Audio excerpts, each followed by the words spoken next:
ഉപ്പുവെള്ളം കയറിയ പാടങ്ങളിലെ നെല്ല് സംഭരിക്കാൻ ഓയിൽ പാം ഇന്ത്യ. സപ്ലൈകോ സംഭരിക്കാൻ കൂട്ടാക്കാത്ത നെല്ലാണ് ഓയിൽ പാം ഏറ്റെടുക്കുക. ആലപ്പുഴയിലെ പാടശേഖരങ്ങളിൽ നിന്നാണ് ഓയിൽ പാം നെല്ല് സംഭരിക്കുക. സംഭരണത്തിന് 3 കോടി രൂപ അനുവദിച്ച് ഉത്തരവിറങ്ങി. ആർ ശ്രീജിത്ത് ചേരുന്നുണ്ട് തിരുവനന്തപുരത്ത് നിന്ന് വിവരങ്ങളുമായി. ശ്രീജിത്ത്, ഇത് കർഷകരെ സംബന്ധിച്ചിടത്തോളം ഇതൊരു വലിയ ആശ്വാസമാകുമല്ലേ?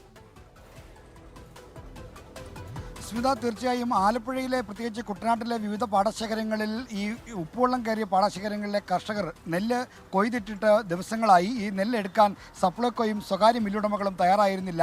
ഈ ഉപ്പുവെള്ളം കയറിയ പാടശേഖരങ്ങളിലെ നെല്ലിൽ ഗുണനിലവാരമില്ല എന്ന് ചൂണ്ടിക്കാണിച്ചാണ് സപ്ലൈകോയും സ്വകാര്യ മില്ലുടമകളും ഈ സംഭരണത്തിൽ നിന്ന് പിന്മാറിയത്. നെല്ലിൽ പതിരിൻ്റെ അംശം കൂടുതലാണ് എന്നാണ് അവർ ചൂണ്ടിക്കാണിക്കുന്നത്. ഇത് പരാതിയായി സർക്കാരിന് മുമ്പിൽ വന്നു. അതനുസരിച്ച് കഴിഞ്ഞ 7-ന് കൃഷിമന്ത്രി പി പ്രസാദിൻ്റെ നേതൃത്വത്തിൽ ധനമന്ത്രിയും ഒപ്പം തന്നെ ഭക്ഷ്യമന്ത്രി അടക്കമുള്ളവർ യോഗം ചേർന്നു. ഇതിൻ്റെ അടിസ്ഥാനത്തിലാണ് ഓയിൽ പാം ഇന്ത്യയെ കൊണ്ട് ഈ നെല്ല് ഏറ്റെടുപ്പിക്കാനുള്ള തീരുമാനമെടുത്തത്. ഇതിനായി 3 കോടി രൂപ അനുവദിച്ചുകൊണ്ട് ഇന്നലെ ഉത്തരവിറങ്ങി. ഓയിൽ പാം ഇന്ത്യ ഈ നെല്ല് മുഴുവനായി സംഭരിക്കും. എന്നിട്ട് ഇത് വിപണിയിൽ വിൽക്കുകയോ അല്ലെങ്കിൽ ലേലം ചെയ്ത് വിൽക്കുകയോ ചെയ്യണമെന്നാണ് ഉത്തരവിലെ നിർദ്ദേശം. എന്തായാലും നെല്ലിൻ്റെ സംഭരണ വിലയെ സംബന്ധിച്ച് തീരുമാനമെടുക്കുക കൃഷി വകുപ്പ് ഡയറക്ടറും ഒപ്പം തന്നെ ആലപ്പുഴ പ്രിൻസിപ്പൽ അഗ്രികൾച്ചർ ഓഫീസറുമായിരിക്കും. നിലവിൽ സംഭരണ വില ലഭിക്കാൻ നെല്ലിന് സാധ്യതയില്ലാത്തവർക്ക് വിളനാശത്തിന് നഷ്ടപരിഹാരം നൽകാനുള്ള തീരുമാനവും ഈ ഉത്തരവിലുണ്ട്.